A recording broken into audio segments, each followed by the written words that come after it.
This is the audio version of Enlightened Nonsense, a weekly humor column by Brandon J. Carr.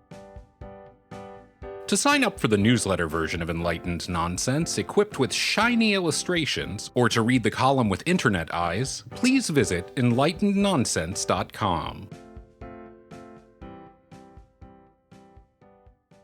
This week's column is called Nibbled by Dinosaurs.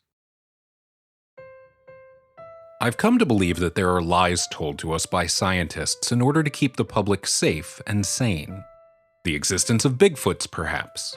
A cure for saying, "Thanks, you too," when a server tells us to enjoy our meal. The fact that some plants are mean and enjoy hearing the sound of sneezing. But few lies are more egregious than the classification of budgies as herbivores. You have to remember that it's widely believed that birds all descended from dinosaurs. And not just from the doofy flying dinosaurs with hard-to-spell names either, from real dinosaurs.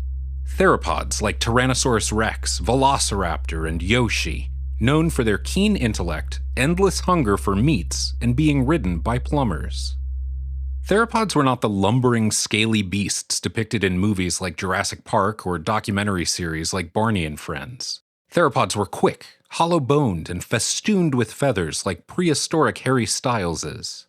Not to imply that Harry Styles is a theropod, of course, but he does flit and dart around the stage very rapidly, and despite reports that he's pescatarian, I doubt you could stop him at an Arby's all-you-can-meat buffet if such a thing existed.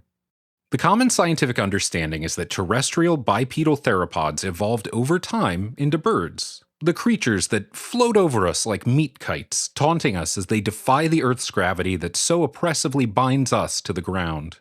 They fill our skies, they poop on our statues, and they attend our Thanksgiving dinners, albeit mostly unwillingly. There are cute little fluffy birds, fat round aquatic birds, and gross birds that throw up when they're scared. Due to my wife dumping out 12 bags of birdseed a day onto our deck, we routinely get visits from birds and squirrels, which are not birds and not intelligent and I assume evolved from rocks, who eat to their heart's content. And possibly beyond their stomach's content, as I'm pretty sure I hear them pop from overeating every once in a while. But they're mostly small and adorable and unexploded. Our 1-year-old daughter is delighted by the visits from the birds. She likes to watch them hop around amongst the dunes of birdseed that have been provided to them and gobble up their favorite pieces. She watches the skies for more to come and I think is disappointed every time an airplane flies by and doesn't swoop in for a nibble. Sometimes we'll stand at the back door as a family and watch nature gorge itself on the deck. It's a lovely moment, often ruined by me saying, "Ooh, that one's so little, I could fit it in my mouth," and my wife telling the baby not to put birds in her mouth. Based on the growing bird fascination and a love of animals in general, we decided it would be fun to take the little one to a semi-nearby zoo that offers an experience called Feed the Budgies, allowing an up-close and personal look at the tiny, colorful theropods that live in an aviary there.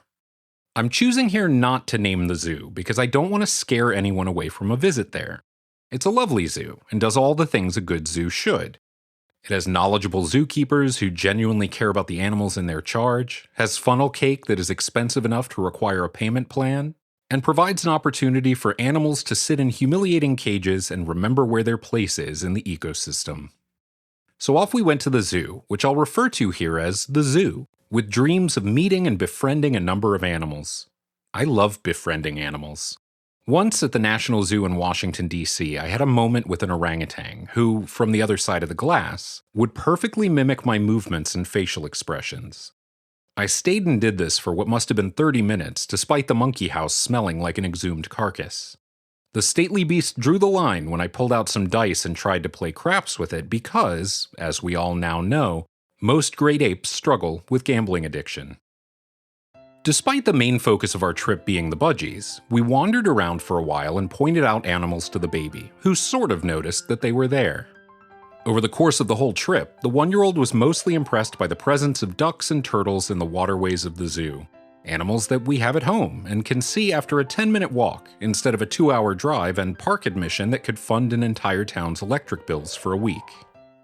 Finally, we arrived at the budgie aviary, a large enclosure covered in netting that held a couple of trees, 1 brave zoo employee, and approximately 14,000 wee birds. Budgies are native to Australia, which, if you'll recall, is home to an astounding array of remarkable animals, insects, and flora that all want to kill you, and are, for birds, incredibly needy. If you keep a budgie as a pet, as I know some people do, you have to keep them entertained and make them feel cared for, or they can become depressed.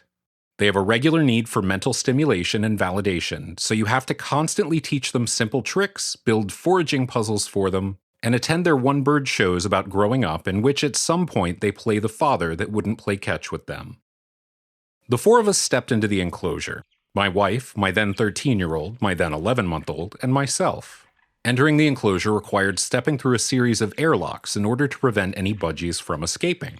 I thought it was for their safety, but I would soon learn that it was actually for the safety of the zoo guests and the zoo animals, and perhaps the entire world. We were armed with budgie sticks, which were essentially popsicle sticks that were dipped in some bird-friendly goo and then coated with birdseed. Since I had made my wife leave her 10-pound travel bag of birdseed in the car, she was thrilled to have an alternative. The idea was that if you stand there long enough with your popsicle stick, the budgies would come down, alight on you, and nibble the seed. And at first, that's exactly what happened. A brightly colored little bird flew down from the tree, landed on my hand, and started nipping at the birdseed. It was magical. I was a Disney princess. This beautiful little featherball had chosen me, and was quickly becoming my best friend. I was about to reach for my craps dice when another landed on my arm, and then another on my shoulder. I was quickly becoming very popular with the budgie community. Several children stared up at my 3 budgies and glanced at their 0 budgies with wide, jealous eyes.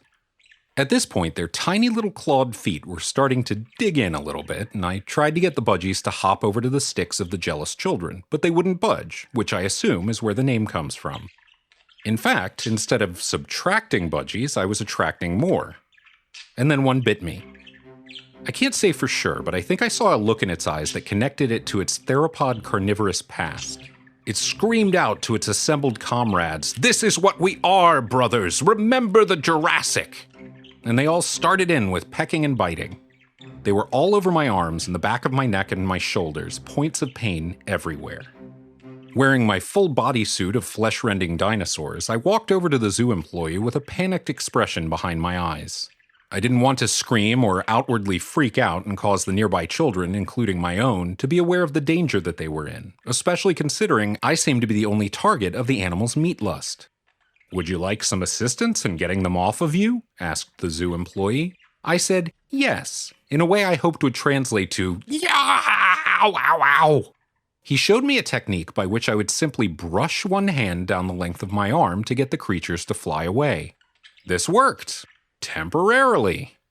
I brushed one arm, smearing the blood and exposed muscle all over, and the little predators flew away just far enough so that as I brushed the other mutilated arm, they landed back where they were, tearing and biting their way to the bone. I was able to distract the budgies by sticking 4 or 5 of the popsicle sticks to a nearby young child and tossing them across the enclosure. It wasn't my finest moment, but it allowed me to grab the baby and escape to the airlock. Once I was outside again, I hesitantly looked at what remained of my flesh, hoping that the zoo had an on-site skin grafting setup. The impact was slightly less than I had thought, as all of my skin was intact save for crisscrosses of scratches and occasional little holes where their sharp beaks had pinched hard. I had somehow survived the experience. Looking back in the aviary, all seemed well. No other guests had been so savagely targeted. My wife and teen were having the time of their lives.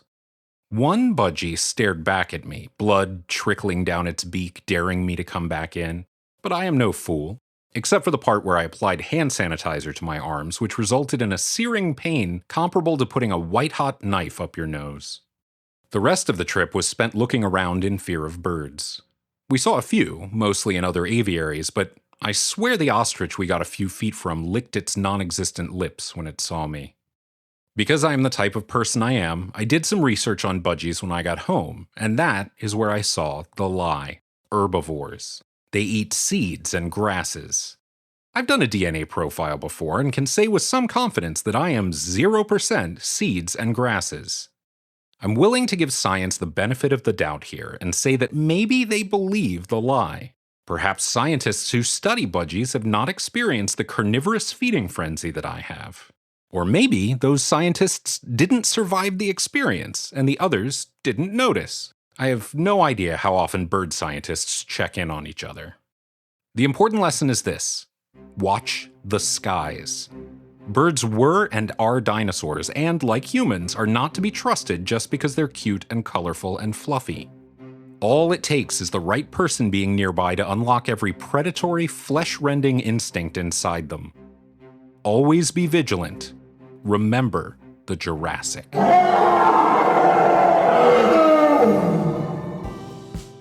This has been the second column of Enlightened Nonsense. For more information or to sign up for the newsletter and/or some of the bonus tiers, please visit enlightenednonsense.com. Enlightened Nonsense is created, written, executive produced, and everything else by Brandon J. Carr. Please share with everyone you've ever met and do your part to support independent media.